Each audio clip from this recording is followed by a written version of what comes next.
Bom dia, estamos começando mais uma aula de solos na forma EAD, de ensino à distância, e o assunto de hoje vai ser o macronutriente nitrogênio, que é um macronutriente primário, muito importante na agricultura, muito utilizado, e vamos começar falando sobre o macronutriente nitrogênio. Nas próximas aulas vamos falar sobre o fósforo e sobre o potássio, entre outros macronutrientes.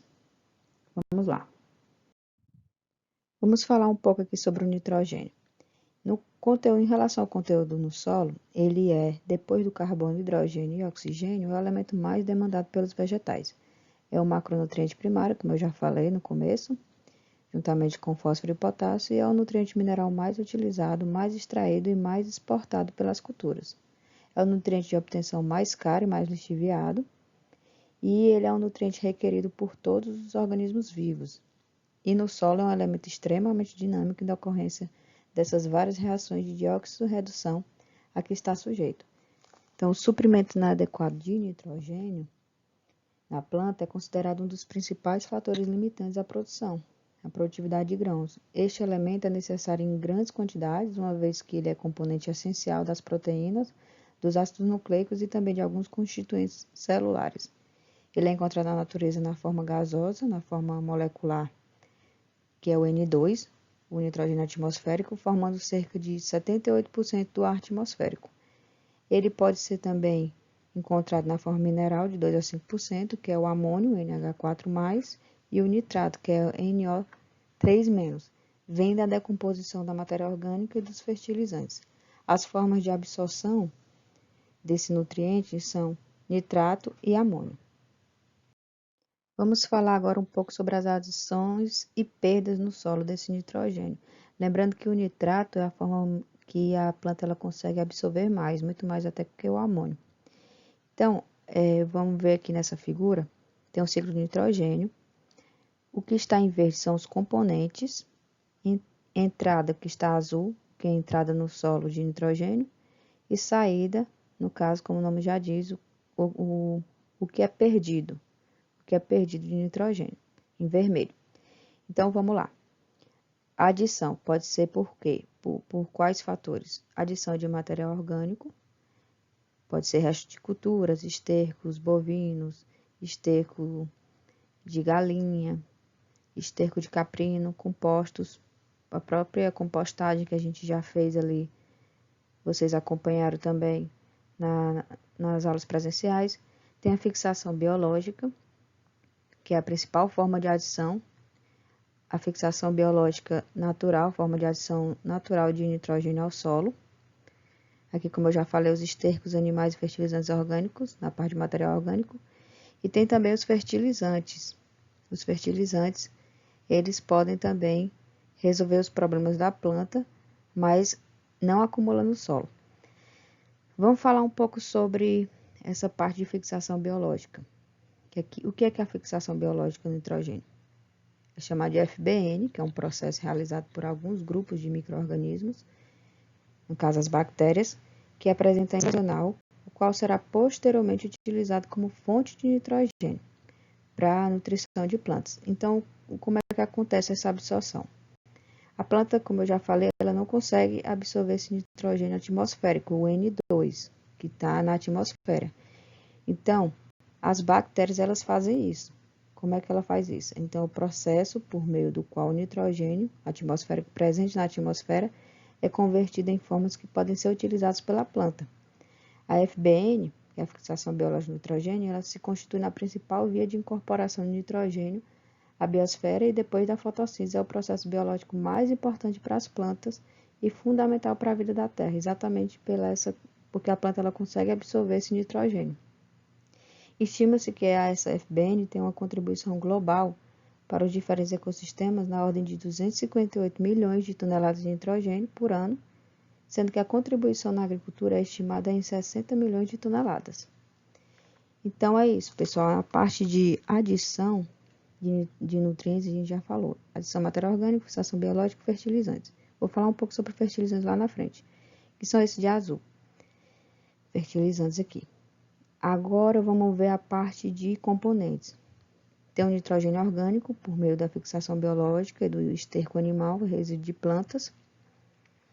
E aí acontece a imobilização e a mineralização. No caso, a mineralização aqui vai fazer com que esse nitrogênio orgânico fique disponível para a planta na forma de amônio. E aí absorve, a planta ela consegue absorver o nitrogênio. E também o amônio pode ser transformado em nitrato e a planta também pode absorver. Mas, além disso, pode haver algumas perdas desse nitrogênio. Pode ter perda por lixiviação, que eu vou falar mais na frente, desnitrificação, que vai virar nitrogênio atmosférico, vai perder para a atmosfera, e escoamento e erosão. Como também a volatilização da amônio e ureia, que se perde muito rápido. Estima-se que 50% do que você aplica é perdido. Não fica nem 50% do que você aplica de quando você aplica ureia, como nitrogênio. Não fica no solo, a planta não consegue absorver porque volatiliza, perde para a atmosfera. E aí vira nitrogênio atmosférico, tá ok? Vamos lá continuar a falar sobre as perdas no solo de nitrogênio. As perdas, como eu já disse anteriormente, pode ser remoção pelas colheitas, lixiviação e erosão. Em relação às remoções pelas colheitas, parte da planta colhida e da produção, quando você colhe a planta, seja ela for milho, feijão, juntamente com a planta, vai o nitrogênio embora. Então, perde o que você aplicou, o que tinha no solo. E a lixiviação vai depender do quê? Do tipo e estrutura do solo. Quanto mais a textura do solo for arenosa, mais tem essa perda de nitrogênio, porque tem a precipitação, quando chove muito, por exemplo.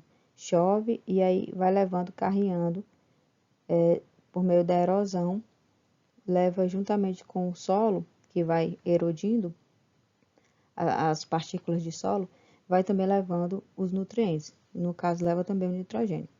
A velocidade de nitrificação também perde quando essa velocidade de nitrificação é muito rápida para transformar o amônio em nitrato. A cobertura vegetal.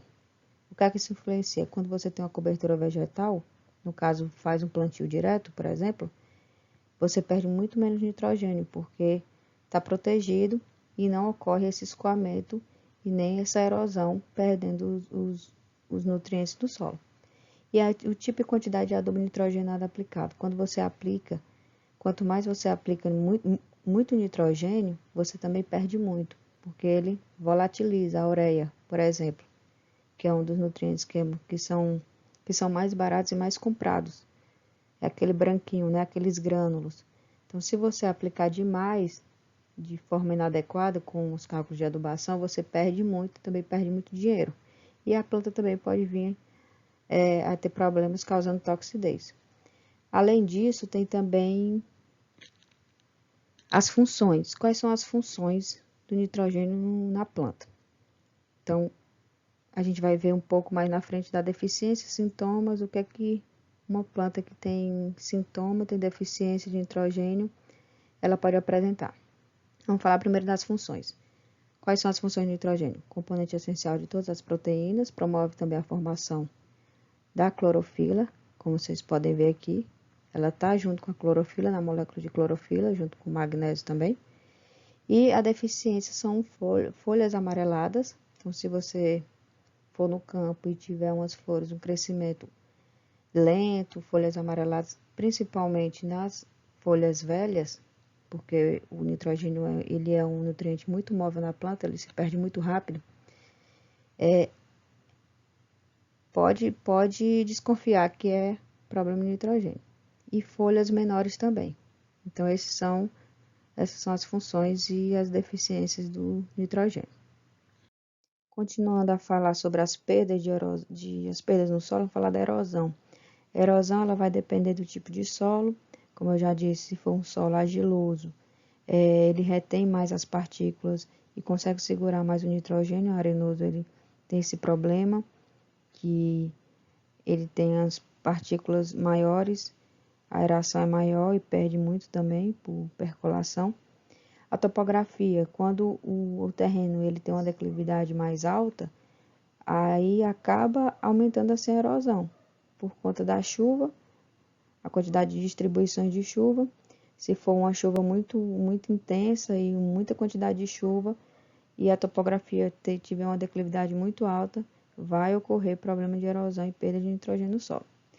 Teor de nitrogênio no solo também vai depender do solo, que se um solo tem menos nitrogênio ou mais nitrogênio, então quanto maior o teor de nitrogênio no solo, mais vai ter a perda, né? Porque, como eu já disse, o nitrogênio ele se perde muito rápido. Teor de matéria orgânica no solo. Quando o solo ele tem matéria orgânica, ele acaba aumentando assim a sua... É como se uma matéria orgânica conseguisse segurar mais os nutrientes no solo. Então, um solo com matéria orgânica, com composto orgânico, ele fica muito mais protegido e diminui as perdas no solo de nitrogênio. E as práticas conservacionistas. Quais são essas práticas conservacionistas? Plantio direto, rotação de cultura, consórcio, todas essas práticas que visam conservar o solo, diminuem essas perdas por erosão do nitrogênio. E aí você precisa aplicar muito menos nitrogênio para poder conseguir alcançar uma produtividade maior para a planta. Encerramos assim a nossa primeira videoaula sobre o macronutriente nitrogênio e na próxima videoaula a gente vai falar um pouco sobre os fertilizantes nitrogenados, como também os sintomas de deficiência. Até lá!